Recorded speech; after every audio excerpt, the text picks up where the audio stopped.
Hi vlog. So dito kami ngayon sa somewhere sa Amir Square. Tapos what can you say after 1 year of being outside? yes? Wala.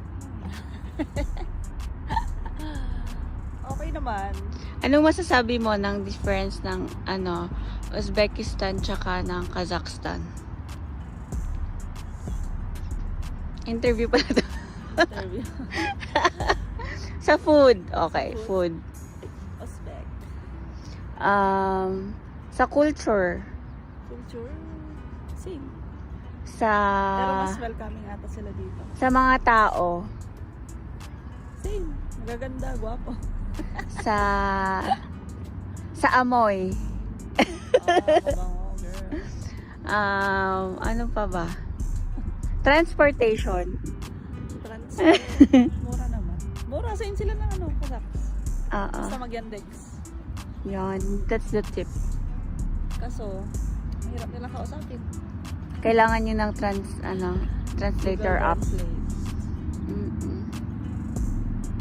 So, tingnan nyo yung aming mga view. Nagpipicture kasi ang aming mga kasama. Tashkent na kami ngayon. Dito kami sa Tashkent, Uzbekistan. Maganda ang weather. Pero medyo mainit kasi maaraw talaga siya.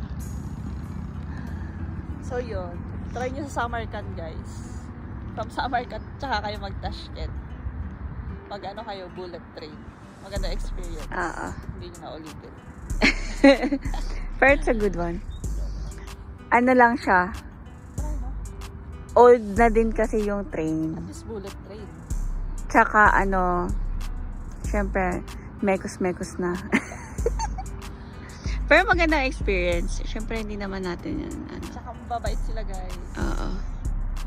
Tsaka Tapos pag sila. kayo, nag-Uzbek kayo, try nyo mag-Tajik. Ay, oo. Tajikistan. Sa Tajikistan, poorest country, pero napaka-welcoming ng mga tao. Oo. Pero yung sa in terms of Ang gaganda rin nila. sa ugali nila, napaka nila, bait nila, Yeah. maasikaso. Tapos ang sarap din ng food nila. Yeah, food.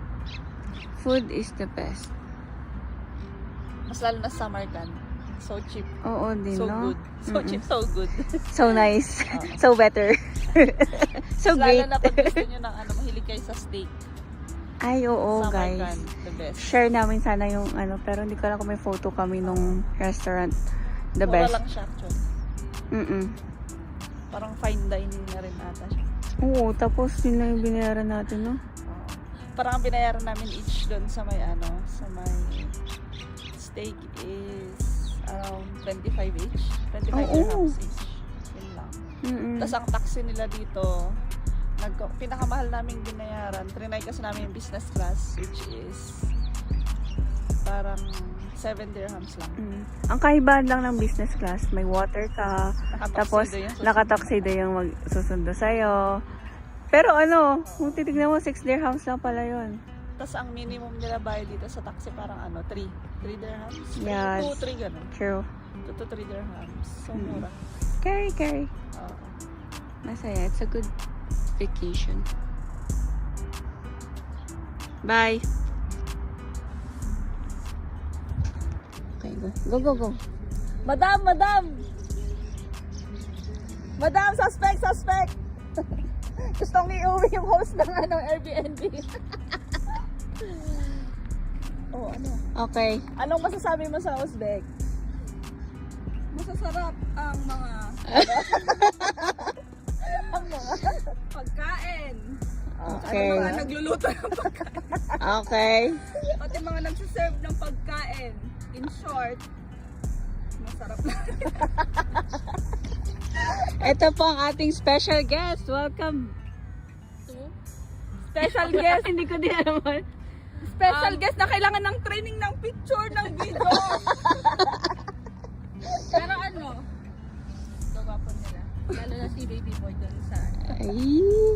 pedophile ka. Ay, feeling ka naman. Ano nang gagawin natin? Mabango, sis. Mabango. Ah? Mabango si